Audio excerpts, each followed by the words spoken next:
محترم سرزمین پر آتے ہیں، بھیک مانگتے ہیں، انہیں بھیک میں تجارت کرنے کے مواقع بھی دیے جاتے ہیں، لیکن وہ کہاں اپنی روش سے باہر آنے والے، کہاں ان کے طور اور طریق بدلنے والے، ان کی فطرت کہاں بدلنے والی؟ انہوں نے صرف وہی کیا جو انہیں کرنا تھا۔ وہ تاجروں کے بھیس میں یہاں بازیوں کو اکٹھا کرتے رہے، سوداگروں کا روپ دھار کر کے فوجی یہاں جمع ہوتے رہے۔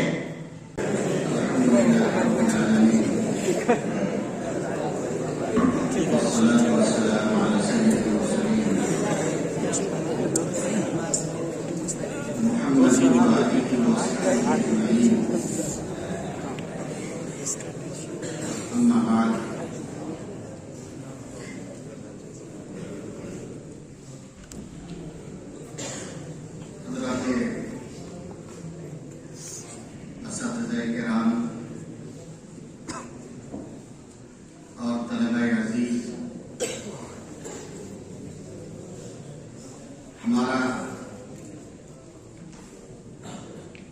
آج یہاں پر اکٹھا ہونا ایک حسین اور بہترین موقع سے ہوا ہے۔ یہ موقع جشن کا ہے، خوشی کا ہے، مسرت کا ہے، شادمانی کے اظہار ہے۔ یہ موقع جسے ہم یوم جمہوریہ کے نام سے یاد کرتے ہیں، یقیناً ہم ہندوستانیوں کی تاریخ کا یہ ایک انتہائی حسین موقع ہے، جس موقع سے جتنی بھی مسرت کا اظہار کیا جائے، جتنی بھی خوشی کا اظہار کیا جائے، کم ہے۔ آج کا یہ دن ہمیں تاریخ کے اوراق کو پلٹنے کی دعوت دیتا ہے، انہیں پڑھنے کی دعوت دیتا ہے، ہمیں اس بات کی دعوت دیتا ہے کہ ہم تاریخ کے اوراق کو پلٹیں اور دیکھیں کہ یہ مسرت اور جشن کا جو موقع ہے، خوبصورت سا موقع، یہ کیوں اور کس طریقے سے ہم کو میسر آیا؟ یہ حسین موقع ہمارے حصے میں کس طرح سے آیا ہے؟ کن مراحل سے گزرنے کے بعد ہم اس لائق ہوئے ہیں کہ آج کی اس تاریخ میں ہر سال ہم اپنی خوشی کا اظہار کریں، مختلف طریقوں سے ہم جشن منائیں۔ تاریخ جب ہم پڑھیں گے، تاریخ ہمیں یہ بتلائے گی کہ 1601 سے پہلے جنت نشاں ہندوستان کی سرزمین پر مسلمانوں کی حکومت تھی،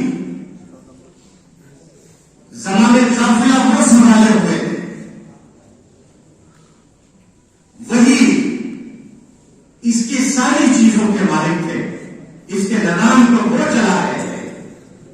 دن خوبصورت تھے، ایام بڑے اچھے تھے،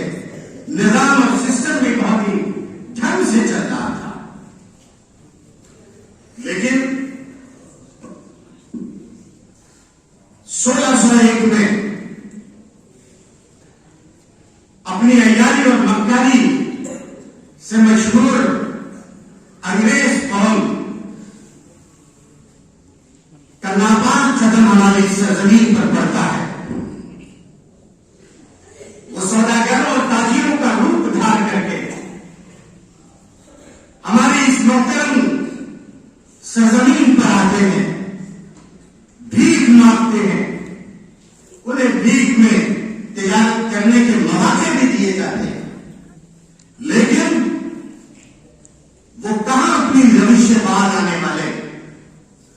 ان کے طور اور طریق بدلنے والے،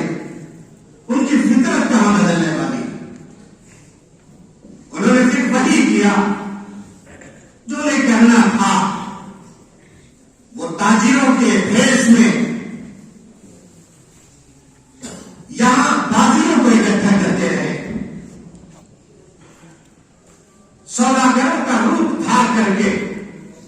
فوری یہاں جمع ہوتے رہے. الغرض ہمارے اس دیش میں بسنے والے لوگوں نے وہ خراب دن بھی دیکھا ہے کہ جب ان لوگوں نے اس پورے دیش کو ہتھیا لیا، وہ جو تاجر بن کر کے آئے تھے وہ غاصب کی شکل، غاصب کا روپ دھار چکے تھے، وہ اب باغی ہو چکے تھے اور اس ملک پر قبضہ جمع کر کے اس کے نظام کو پھر انہوں نے سنبھالا. اور جب ستم کی ساری حدوں کو پار کرنے لگے، ظلم کی چکیوں میں جب یہاں کے بازیوں کو پیسنے لگے، تو ہندوستان کی باغرت زمین میں پیدا ہونے والے یہاں کے باشندوں کا جو جوش تھا، جو بلبلہ تھا، جو ان کی غیرت تھی، وہ جاگ اٹھتی ہے اور اس دیش پر قبضہ جمانے والوں کو یہاں سے نکال کر کے پھینکنے کا وہ پختہ عزم کر لیتے ہیں اور یہ ٹھان لیتے ہیں کہ اس وقت تک ہم چین کی نیند نہیں سوئیں گے جب تک کہ اس ملک کو آزادی کا جام نہ دلا دیں.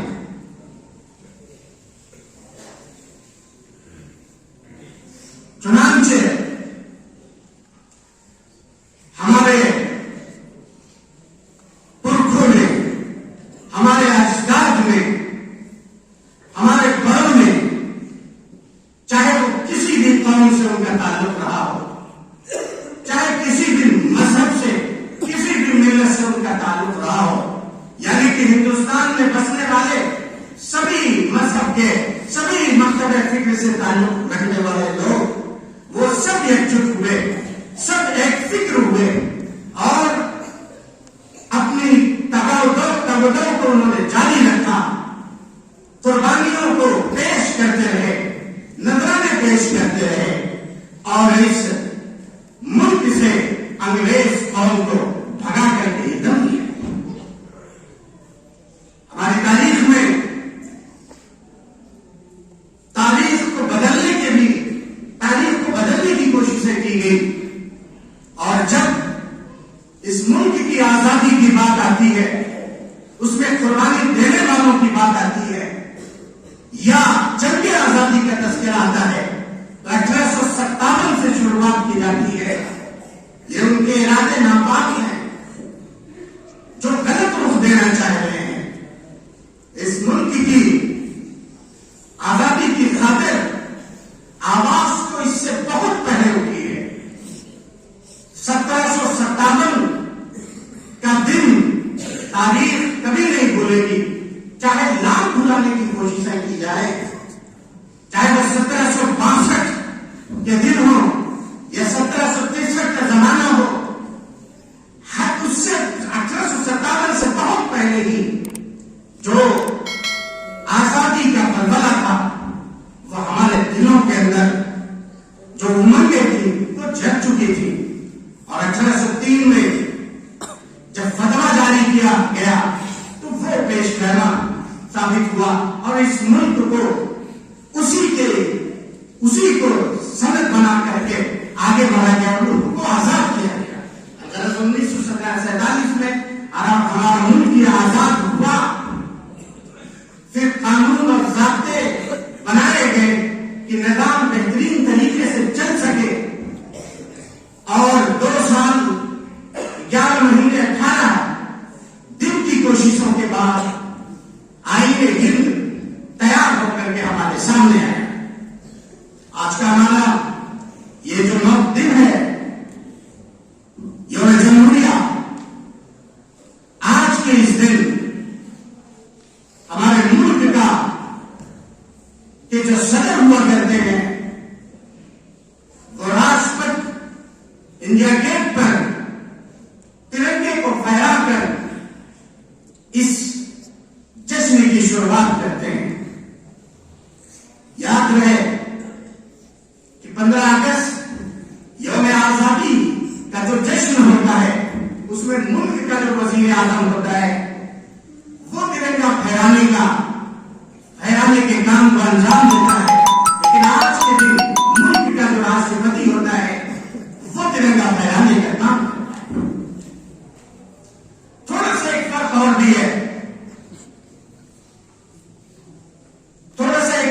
بھی ہے وہ یہ فرق ہے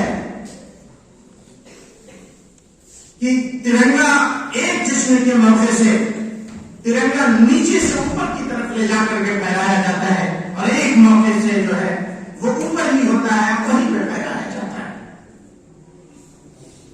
میرے عزیزوں، میرے پیاروں،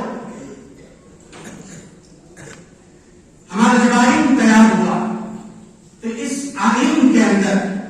ہمیں اس ملک میں رہنے کے لیے ہر طرح کی آزادی دی گئی تھی. ہمارا آئین ہمیں یہ کہتا ہے، ہمیں یہ بتلاتا ہے کہ اس ملک میں رہنے والے ہر شخص کو یہ حق حاصل ہے کہ وہ کھلی آزادی کے ساتھ اپنے مذہب پر عمل کر سکے، اپنی تنظیم چلا سکے، اپنی تحریکیں چلا سکے، اپنی رائے کا اظہار کر سکے، اپنے خیال کو، اپنے ماضی ضمیر کو لوگوں کے سامنے ادا بھی کر سکے، جہاں چاہے وہاں جائے، کمائے اور زندگی کی صبح و شام کرے. ہر طرح کے اختیارات اس آئین کے اندر ہمیں دیے ہیں. آج کا یہ جو دن ہے یہ دن ہمیں یہ بھی پیغام دیتا ہے کہ ہم سب بحیثیت طالب علم کے ہندوستان کے آئین کو پڑھیں، اپنے حقوق کو جانیں اور جاننے کے بعد ہم یہ بھی فیصلہ کر لیں کہ ہم ہندوستان کے بہترین شہری بنیں. اور ظاہر ہے کہ بہترین شہری بننے کے لیے تعلیم یافتہ ہونا بہت ضروری ہے. اور ہم سب کے سب یہاں پر اکٹھا ہیں بحیثیت طالب علم کے، اس لیے ہم کو یکسو ہو کر کے اپنے مشن میں لگنا ہے. خوب تعلیم کا جو حق ہے خوب اچھی طریقے سے اس کو ہمیں ادا کرنا ہے. ایک بہترین تعلیم یافتہ شخص بن کر کے ہم اپنے حق کو جانیں بھی، اور جو ہمارے دیش کا ہمارے اوپر حق ہے اس حق کو بھی جانیں، اور اس دیش کی تعمیر میں، اس دیش کی ترقی میں بھرپور حصہ لیں. جہاں تک ہو سکے، جس طریقے سے بھی ہو سکے، ہم یہ عہد کریں اور یہ عزم کریں کہ ہم اس دیش کے بہترین شہری بنیں گے، اور بہترین شہری بن کر کے ہم سے جہاں تک ہو سکے گا اپنے اس دیش کی، اپنے اس ملک کی تعمیر میں، ترقی میں ہم بڑھ چڑھ کر کے حصہ لیں گے. اگر ہم یہ کر رہے ہیں تو یقیناً ہم ایک بہترین شہری ہیں، اور ہمیں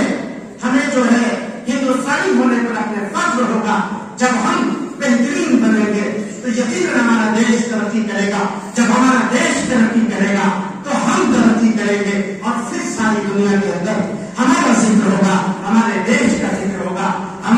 یہ پیغام لے کر کے چلیں کہ ہم اپنی نیک نامی کا ذریعہ بنیں، اور اپنے دیش کی نیک نامی کا ذریعہ اور سبب بنیں. اللہ تعالیٰ ہم کو اور آپ کو کہنے اور سننے سے زیادہ عمل کی توفیق عطا فرمائے. واخر دعوانا الحمد للہ.